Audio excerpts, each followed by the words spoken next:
Hi friends, welcome to my channel. ఈరోజు video చాలా ఈజీగా సింపుల్గా చేసుకునే రెస్టారెంట్ స్టైల్ పన్నీర్ కర్రీ అండి. ఇలా ఒకసారి ట్రై చేయండి. టేస్ట్ అయితే సూపర్గా ఉంటుంది. రైస్, బిర్యానీలోకి, చపాతీ, రోటీలోకి కూడా అదిరిపోతుందండి. ఇప్పుడైతే మన తయారీ విధానం చూద్దాము. వీడియోని అయితే స్కిప్ చేయకుండా చూడండి. ఇప్పుడైతే ప్యాన్ పెట్టానండి, ఆయిల్ వేసాను, తగినంత వేసుకోవాలి. అలాగే ఇక్కడ కర్రీకి కావాల్సినవన్నీ కూడా ముందుగానే తయారు చేసి పెట్టుకున్నానండి. ఉల్లిపాయ ముక్కల్ని, టమాటాని ఇలా సన్నగా పొడుగ్గా కట్ చేసుకోవాలి.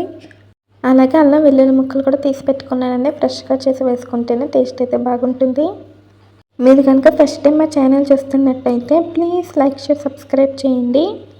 ఇప్పుడైతే ఆయిల్ హీట్ అయింది కదా, అందులోకి మనం కట్ చేసి పెట్టుకుని ఉల్లిపాయ ముక్కలు, టమాటా, జీడిపప్పు, అల్లం ముక్కలు, వెల్లుల్లి ముక్కలు వేసి వేయించాలి. అన్నీ కూడా ఒకసారి వేసేసి వేయించవచ్చండి, ఎందుకంటే మనం పేస్ట్ అయితే చేసుకుంటాము. కర్రీ ప్రాసెస్లో ఇది ఒక చిన్న పార్ట్ అండి, మెయిన్ కర్రీ కాదు. ముందుకైతే వీటిని ఫ్రై చేసుకోవాలి. 100% కుక్ అవ్వాల్సిన అవసరం లేదండి, ఒక 60% కుక్ అవుతే సరిపోతుంది. మీకైతే నేను 60% మగ్గిపోయాక చూపిస్తాను. చూడండి ఫ్రెండ్స్, ఇలా మగ్గితే సరిపోతుందండి. మధ్య మధ్యలో అయితే దగ్గరుండి కలుపుకుంటూ ఉండాలి. ఇప్పుడైతే స్టవ్ ఆఫ్ చేసాను. ఇదైతే మనకి బాగా చల్లారాలండి, కూల్ అవ్వాలి. పన్నీర్ కర్రీని ఈ విధంగా ఒకసారి ట్రై చేయండి. ఎప్పుడు చేసుకున్నా సరే ఈ విధంగానే చేసుకుంటారో అంత బాగుంటుంది. ఇప్పుడైతే చల్లారిపోయింది కదండి, ఆ మిశ్రమాన్ని అయితే మిక్సీ జార్లోకి తీసుకున్నాను. ఇప్పుడైతే మూత పెట్టి మిక్సీ పట్టుకోవాలండి. సాఫ్ట్గా పేస్ట్ లాగా మిక్సీ పట్టుకోవాలి. చూడండి ఫ్రెండ్స్, ఇప్పుడైతే మిక్సీ ఆడేసాను. మనకైతే ఉల్లిపాయ పేస్ట్ అయితే రెడీ అయిపోయిందండి. మనకి రిచ్ గ్రేవీతో వస్తుంది కర్రీ, రెస్టారెంట్ స్టైల్ కదా. జీడిపప్పు, టమాటా వేసాం కదండి, టేస్ట్ కూడా సూపర్గా ఉంటుంది. ఇప్పుడైతే నేను పన్నీర్ తీసుకున్నానండి. పన్నీర్ని ఇలా ముక్కలుగా కట్ చేస్తున్నానండి. మనకు నచ్చిన షేప్లో, సైజులో కట్ చేసుకోవచ్చు. మరీ చిన్నగా కట్ చేసుకుంటూ ఆయిల్లో ఫ్రై చేసాక కర్రీలో వేస్తే ఇంకా చిన్న సైజ్ అయిపోతుందండి. కలిపినప్పుడు అయితే విడిపోతాయి. కొంచెం మీడియం సైజులోకి కట్ చేసుకుంటే మనకి కర్రీలో కూడా బాగా కనిపిస్తాయి. మనమైతే ఇప్పుడు పన్నీర్ని ఫ్రై చేసుకోవాలి. దానికోసం పన్నీర్కి తగినంత ఉప్పు, కారం, కొంచెం గరం మసాలా పొడి వేసానండి, చిటికెడు. తర్వాత కొంచెం పసుపు వేసి బాగా కలపాలండి. పన్నీర్కి మసాలాను పట్టించాలి. ఇలా చేయడం వల్ల పన్నీర్కి ఫ్లేవర్స్ అన్నీ బాగా పట్టి ఆయిల్లో ఫ్రై చేసినా సరే మనకి పన్నీర్ చప్పగా లేకుండా టేస్టీగా ఉంటుందండి. ఇలా ప్లెయిన్ పన్నీర్ని ఆయిల్లో ఫ్రై చేస్తే గట్టిపడిపోతుంది కదా, కర్రీలో వేసినప్పుడు మనకి ఆ ఫ్లేవర్స్ని ఎక్కువగా పీల్చుకోదు. దానివల్ల పన్నీర్ అనేది చప్పగా ఉంటుందండి. అలా కాకుండా ముందుగానే పన్నీర్కి ఇలా మసాలాను పట్టించి ఆయిల్లో వేస్తే తర్వాత వాటిని కర్రీలో చేసుకుంటే ఇంకా సూపర్గా ఉంటుంది. ఈ టిప్ అయితే ఫాలో అవ్వండి, పన్నీర్ చప్పగా లేకుండా టేస్టీగా ఉంటుంది. ఇప్పుడైతే ప్యాన్ పెట్టి ఆయిల్ వేసానండి. ఆయిల్ బాగా హీట్ అవ్వాలి. హీట్ అయ్యాక మనం కలిపి పెట్టుకున్న పన్నీర్ని వేసేసి వేయించాలండి. నేనైతే పన్నీర్కి ఉప్పు, కారం అన్నీ వేసి కలిపాను కదండి. తర్వాత ఒక 5 నిమిషాల పాటు అలా రెస్ట్ ఇచ్చాను. 5 నిమిషాల తర్వాత ఆయిల్లో వేసి అన్ని సైడ్స్కి కూడా తిప్పుకుంటూ కలుపుకుంటూ వేయించాలి. ఇవి లైట్గా గట్టిపడతాయండి, అలాగే కొంచెం క్రిస్పీగా అనిపిస్తుంది. అప్పుడు మనకి ఫ్రై అయిపోయినట్టు. ఇప్పుడైతే మనకి ఫ్రై అయిపోయినాయండి. వీటిని అయితే ఒక ప్లేట్లోకి తీసుకుని పక్కన పెట్టుకుందాము. ఇలా చేయడం వల్ల పన్నీర్ కర్రీలో పన్నీర్ కూడా చాలా టేస్టీగా ఉంటుందండి. ఈ కర్రీ గ్రేవీ కూడా రిచ్గా ఉంటుంది, ఎక్కువ గ్రేవీగా కూడా ఉంటుందండి. పన్నీర్ గ్రేవీ కర్రీ కోసం రెస్టారెంట్ వరకు వెళ్ళకుండా ఇంట్లోనే చేసుకోవచ్చు.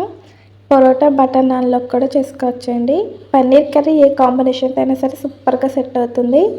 ఇప్పుడు కొంచెం ఆయిల్ అయితే ఉంది కదా, ఆయిల్లోనే జీలకర్ర, దాల్చిన చెక్క, ఒక ఇలాచి, లవంగాలు, బిర్యానీ ఆకు వేసి వేయించేనండి. ఇవి కొంచెం ఫ్రై అయ్యాక మనం ముందుగా మిక్సీ పట్టుకుని ఉల్లిపాయ టమాటా పేస్ట్ కూడా వేసేసి ఫ్రై చేయాలి. ఉల్లిపాయ టమాటా పేస్ట్ ఆల్రెడీ మనకి మగ్గిపోయింది కదండి, ఇంకొంచెం మగ్గాలి కదా, ఆ కాసేపు మగ్గిస్తే సరిపోతుంది. జీడిపప్పు వేసాం కదండి, ప్యాన్కి అయితే అంటుకుంటూ ఉంటుంది. దగ్గరుండి కలుపుకుంటూ వేయించాలని, మధ్య మధ్యలో కలుపుకుంటూ ఫ్రై చేయాలి. ఈ విధంగా ట్రై చేస్తే మొదటిసారి వండే వాళ్ళైనా సరే చాలా పర్ఫెక్ట్గా టేస్టీగా చేసుకుంటారు. చూడండి ఫ్రెండ్స్, ఇప్పుడైతే బాగా వేయించాలండి. తర్వాత నేను ఇందులోకి పచ్చిమిర్చి వేసాను. పచ్చిమిర్చి వేసి వేయించాలి. 2 పచ్చిమిర్చి తీసుకున్నానండి, పొడుగ్గా కట్ చేసి వేసి ఫ్రై చేయాలి. మీకైతే నేను ఫ్రై అయిపోయాక చూపిస్తాను. చూడండి ఫ్రెండ్స్, ఇలా దగ్గరికి వచ్చి ఆయిల్ సెపరేట్ అవ్వాలండి. తర్వాత ఇందులో రుచికి సరిపడా ఉప్పు, కొంచెం పసుపు, అలాగే తగినంత కారం, తగినంత గరం మసాలా పొడి వేసానండి. ఇంకా అల్లం వెల్లుల్లి పేస్ట్ మనం మిక్సీ పట్టేసుకున్నాం కదా, అది కూడా బాగా ఫ్రై అయిపోయింది కదండి, ఇంక మళ్ళీ విడిగా వేయాల్సిన అవసరం లేదు. ఇప్పుడు ఈ మసాలాలను కూడా మన ఆయిల్లో వేయించాలండి. ఇలా ఫ్రై చేయడం వల్ల టేస్ట్ అయితే బాగుంటుంది. ఒక 3 నిమిషాల పాటు వేయించానండి, మగ్గిచ్చాను. ఆయిల్ అయితే మనకి సపరేట్ అవ్వాలి, అప్పటి వరకు ఇలా మగ్గించాలండి. ఇలా మనం ఎంతసేపు అయితే వేస్తామో అంత టేస్టీగా ఉంటుంది కర్రీ. ఇప్పుడైతే మనం వాటర్ వేసుకోవాలండి. వాటర్ మరి ఎక్కువ ఏం పట్టదు, ఎందుకంటే మనకి గ్రేవీ బాగా మగ్గిపోయింది, పన్నీర్ కూడా తొందరగా ఉడికిపోతుంది కదా. 1 గ్లాస్ వాటర్ వేసానండి. వాటర్ వేసి మిక్స్ చేసుకోవాలి. ఇలా కలుపుకున్నాక పొంగు వచ్చే వరకు హై ఫ్లేమ్లో పెట్టి, పొంగు వచ్చాక లో ఫ్లేమ్లో పెట్టి కుక్ చేసుకోవాలండి. ఇప్పుడైతే మూత పెట్టేసాను. మూత తీసి మధ్య మధ్యలో కలుపుకుంటూ అయితే ఉండాలి. మీరు ఎంతమందికి పన్నీర్ కర్రీ అంటే ఇష్టమో, ఏ కాంబినేషన్తో అయితే ఇష్టపడతారో కామెంట్స్లో అయితే తెలియచేయండి. చూడండి ఫ్రెండ్స్, ఒక 5 మినిట్స్ పాటు కుక్ చేశానండి సిమ్లో పెట్టి. ఇలా 5 మినిట్స్ కుక్ చేసిన తర్వాత మనం ముందుగా వేయించి పెట్టుకున్న పన్నీర్ని వేసేయాలి.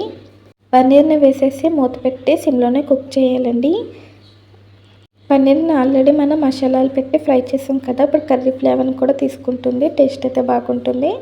అదే మనం మ్యారినేషన్ చేయకుండా డైరెక్ట్గా ఫ్రై చేసి ఇలా వేస్తే కర్రీ ఫ్లేవర్ ఎక్కువగా తీసుకోకుండా చప్పగా అనిపిస్తుంది. ఇప్పుడైతే మూత పెట్టి కుక్ చేసాను కదండి, మీకైతే నేను కర్రీ దగ్గరకు వచ్చాక చూపిస్తాను.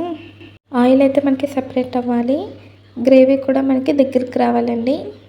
చూడండి ఫ్రెండ్స్, ఇక్కడ చూపించిన విధంగా ఉండాలి. ఇలా వచ్చాక చివరికి కొత్తిమీర వేసుకొని మరొక 2 నుంచి 3 నిమిషాల పాటు మగ్గించాలి.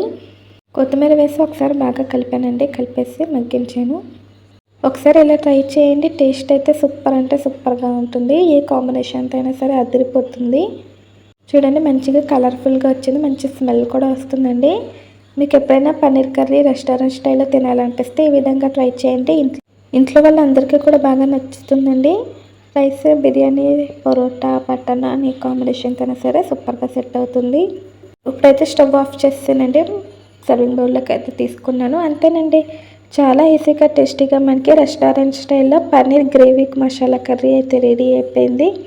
ఈ వీడియో నచ్చిందా అండి? నచ్చితే ట్రై చేస్తే ఎలా వచ్చిందో కామెంట్స్లో తెలియచేయండి. ఈ వీడియో నచ్చితే ప్లీజ్ లైక్ చేయండి, షేర్ చేయండి, సబ్స్క్రైబ్ చేయండి, బెల్ ఐకాన్ క్లిక్ చేయండి, కామెంట్ చేయండి. మళ్ళీ కలుద్దాము. Bye friends.